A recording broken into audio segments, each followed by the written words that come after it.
बहुत से लोग हमारे पास इस स्ट्रेस और डिप्रेशन के साथ आते हैं कि हमारी शादी नहीं हो रही, या फिर ये कि हमारी उम्र बहुत ज़्यादा हो गई है और हमारे साथ के सारे लोगों की शादी हो गई है और हम ज़िंदगी में वो खुशी हासिल ही नहीं कर पा रहे। इन सब चीज़ों के पीछे बहुत सारी वजूहात हैं। हम इन वजूहात की वजह से कुछ गलतियां कर बैठते हैं और अपनी पीस ऑफ माइंड खराब कर लेते हैं। आज की इस वीडियो में मैं वो सब चीज़ें आपको बताऊंगी और एंड पे आपको ऐसे टिप्स बताऊंगी, ऐसी टेक्निक्स बताऊंगी जिनको अप्लाई करके आप इस स्ट्रेस से बाहर निकल सकते हैं।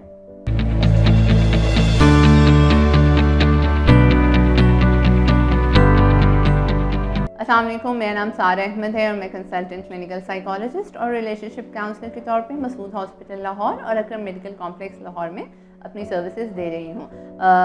आज हम जिस स्ट्रेस, जिस डिप्रेशन और जिस ज़हनी दबाव के बारे में बात करेंगे वो आजकल के नौजवानों में और बड़ी उम्र के लोगों में बहुत ज़्यादा पाया जाता है, और वो है शादी ना होने का स्ट्रेस और वो डिप्रेशन कि हमारी ज़िंदगी का साथी अब तक हमें नहीं मिला।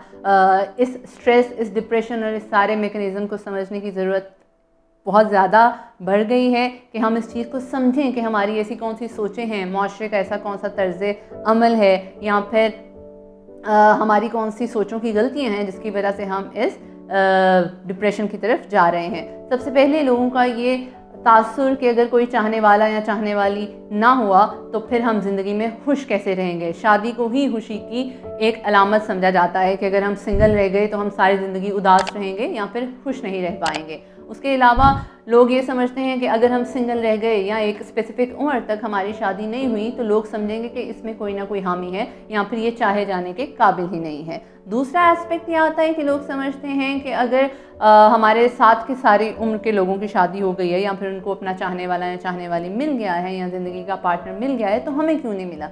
इस सवाल की वजह से वो अपने आप को बहुत ज़्यादा नेगेटिवली इवेल्युएट करते हैं और फिर एहसास कमतरी और इन्फीरियरिटी कॉम्प्लेक्स और बहुत ज़्यादा और मेंटल डिसऑर्डर्स की तरफ वो चले जाते हैं, जिससे निकलना उनके लिए मुश्किल हो जाता है और वो ज़िंदगी की और पॉजिटिव चीज़ों पर फोकस नहीं कर पाते। अब समझने की ज़रूरत ये है कि ये चीज़ें लोगों में आती कैसे हैं।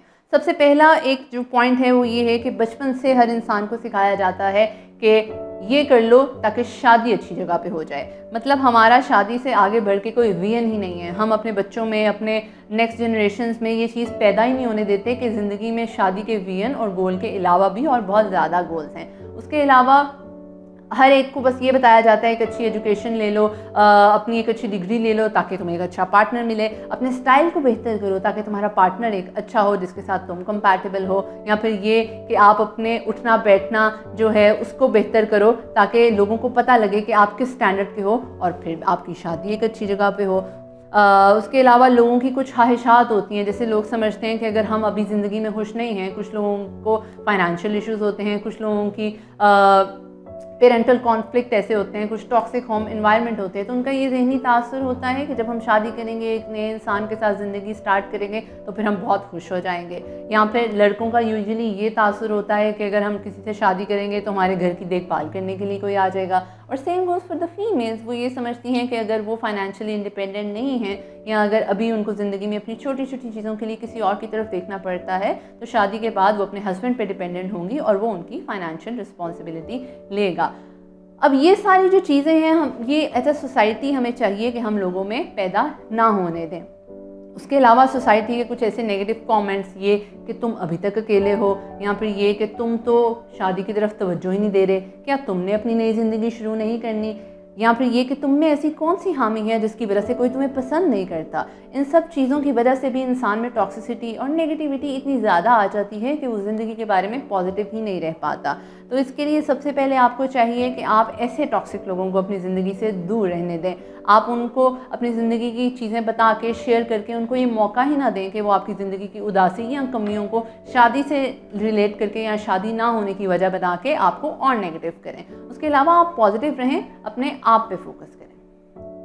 जहाँ पे हमने इन सारे टॉक्सिक लोगों और सोसाइटी की नेगेटिविटी को अपने ऊपर इफ़ेक्ट नहीं होने देना, वहीं पे हमने अपनी गलतियों को भी ठीक करना है। सबसे पहले हमने ज़िंदगी में जो इर्द गिर्द लोगों की कहानियाँ हैं या फिर मीडिया जो हमें दिखा रहा है उसको इतना ज़्यादा फैंटेसाइज नहीं करना, क्योंकि अगर आप गौर करो कि हमारी ज़िंदगी जो होती है हम उसको सोशल मीडिया पे जिस तरह पोर्ट्रे करते हैं या अपने जानने वालों के सामने जिस तरह पोर्ट्रे करते हैं, मोस्ट ऑफ़ द टाइम ऐसी नहीं होती। लेकिन क्योंकि हम सिर्फ वैसे खुश रह के दिखा रहे होते हैं तो लोग समझते हैं हम शायद बहुत खुश हैं, या फिर वो ज़िंदगी का हर एस्पेक्ट नहीं जानते। बिल्कुल इसी तरह हम सोशल मीडिया या मीडिया पे दिखाई जाने वाली सारी चीज़ों की असल रियलिटी या उनकी बैक साइड नहीं जानते, तो लिहाजा हमें उसको इतना ज़्यादा फैंटेसाइज नहीं करना चाहिए।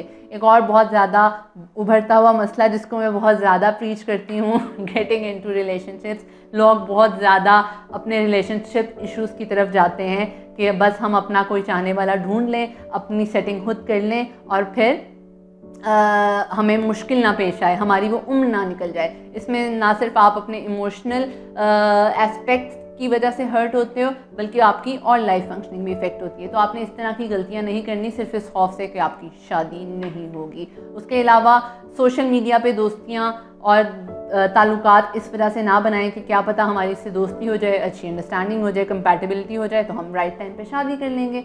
या फिर ये कि आप जो है डेटिंग ऐप्स पे मत जाएं। आजकल ये बहुत बढ़ता हुआ रुझान है कि लोग डेटिंग ऐप्स की तरफ जा रहे हैं, ऑनलाइन मेड सर्चिंग की तरफ जा रहे हैं। तो इन सारी चीज़ों से दूर रहें।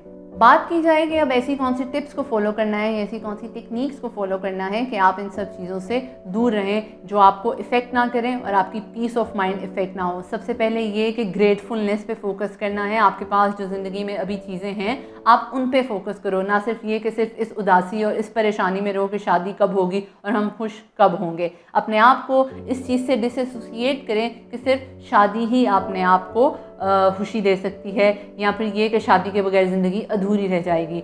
हमारे माशरे का ये कॉन्सेप्ट कि शादी के बाद एक नई ज़िंदगी शुरू होती है, हम अपनी शादी से पहले वाली ज़िंदगी उसकी वजह से तबाह कर रहे होते हैं। तो आपने वो चीज़ इफेक्ट नहीं होने देनी, अपने पीस ऑफ माइंड पे कॉम्प्रोमाइज़ नहीं करना।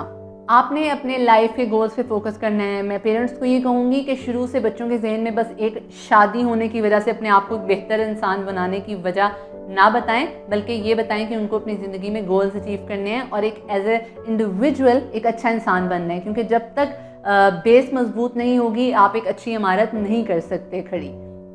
उसके अलावा आपने अपने आप को दूसरों से कंपेयर नहीं करना कि उसकी शादी हो गई है तो मेरी क्यों नहीं हो रही। एक लास्ट इंपॉर्टेंट पॉइंट कि अपने आप को टाइम से बाउंड ना करें। आपकी कोई एक्सपायरी डेट नहीं है कि इसके बाद आपकी शादी नहीं हो सकती। शादी किसी भी उम्र में हो सकती है।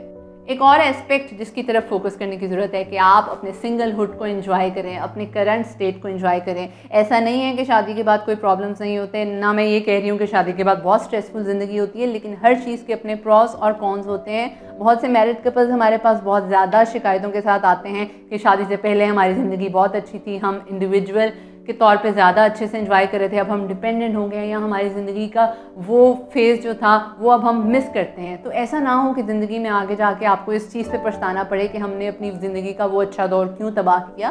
तो बेहतर है कि आप अपने सिंगलहुड को एंजॉय करो। एक लास्ट इंपॉर्टेंट पॉइंट कि ऐसा ना हो कि ज़िंदगी में अपना साथी ढूंढते ढूंढते आपकी ज़िंदगी ही ख़त्म हो जाए और आप एंड पे आके कहो कि मैंने क्या किया।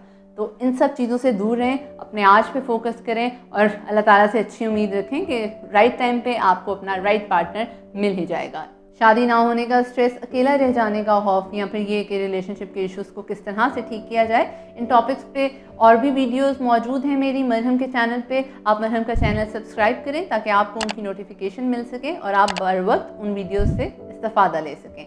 अगर आपका इससे रिलेटेड या किसी भी टॉपिक से रिलेटेड कोई सवाल है तो आप कमेंट सेक्शन में कर सकते हैं। उसके अलावा मेरे साथ अपनी अपॉइंटमेंट बुक करवा सकते हैं आप मरहम ऐप के through, either physical appointment in the clinic और online appointment. Thank you so much.